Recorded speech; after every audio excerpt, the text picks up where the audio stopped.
Assalamualaikum warahmatullahi wabarakatuh. Perkenalkan, saya Putri Fatimah Zahra dengan NIM 123330053. Saya Muhammad Fajri Rontama dengan NIM 123330097. Saya Muhammad Gozi Waliudin dengan NIM 123330036. Saya Muhammad Abang Prayoga dengan NIM 123330057. Saya Marsanda Francisca Manalu dengan NIM 123330022. Kami dari kelompok 4 Manajemen Lingkungan Agroindustri akan menjelaskan mengenai tentang AMDAL. Selamat memperhatikan.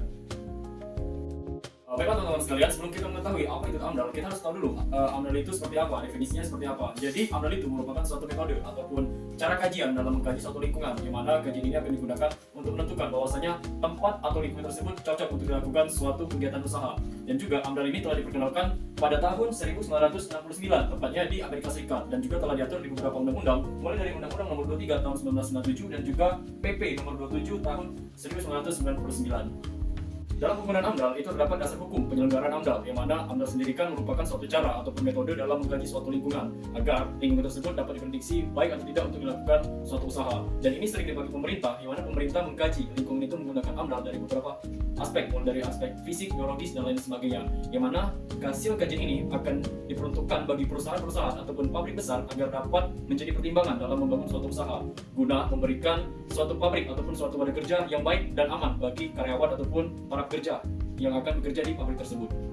Untuk selanjutnya ada kegunaan AMDAL. Secara umum kegunaan AMDAL adalah mengatur lingkungan, bagaimana lingkungan itu agar tidak rusak atau mencemari lingkungan sekitar. Kemudian ada kegunaan yang pertama, yakni mencegah agar potensi sumber daya alam itu dapat terjaga sehingga generasi selanjutnya bisa merasakan sumber daya alam ke depannya. Kemudian yang kedua ada menghindari efek samping dari pengolahan sumber daya alam. Yang dimaksud di situ efek samping dari pengolahan, bagaimana pengambilan sumber daya alam itu tidak berefek samping untuk lingkungan itu sendiri. Kemudian selanjutnya ada mencegah terjadinya kerusakan lingkungan akibat pencemaran sehingga tidak mengganggu kesehatan, kenyamanan, dan keselamatan masyarakat. Dan yang terakhir ada agar dapat diketahui manfaatnya yang berdaya guna untuk pabrik itu sendiri, kemudian untuk lingkungannya. Yang selanjutnya ada komponen AMDAL. Di sini terdiri dari 3 komponen AMDAL. Yang pertama ada kerangka acuan atau KA, kemudian ada analisis dampak lingkungan atau ANDAL, kemudian ada rencana kelola lingkungan atau RKLL, dan rencana pemantauan lingkungan atau RPL. Kerangka acuan. Dalam kajian AMDAL, salah satu langkah dalam penyusunan dokumen AMDAL yaitu menyusun kerangka acuan lingkungan hidup. Kerangka acuan analisis dampak lingkungan hidup adalah salah satu dokumen yang berisi tentang ruang lingkup serta kedalaman kajian AMDAL. Kerangka acuan juga dapat diartikan sebagai ruang lingkup studi analisis dampak lingkungan yang merupakan hasil dari perlingkupan yang disepakati oleh penyusun AMDAL dan komisi penilaian AMDAL. Dalam penyusunan kerangka acuan AMDAL ada beberapa poin penting, yaitu 1. Pendahuluan, 2. Deskripsi kegiatan, 3. Deskripsi lingkungan hidup, 4. Metodologi studi, 5. Identifikasi dampak, 6. Rencana pengelolaan lingkungan atau RKL, dan rencana pemantauan lingkungan RPL.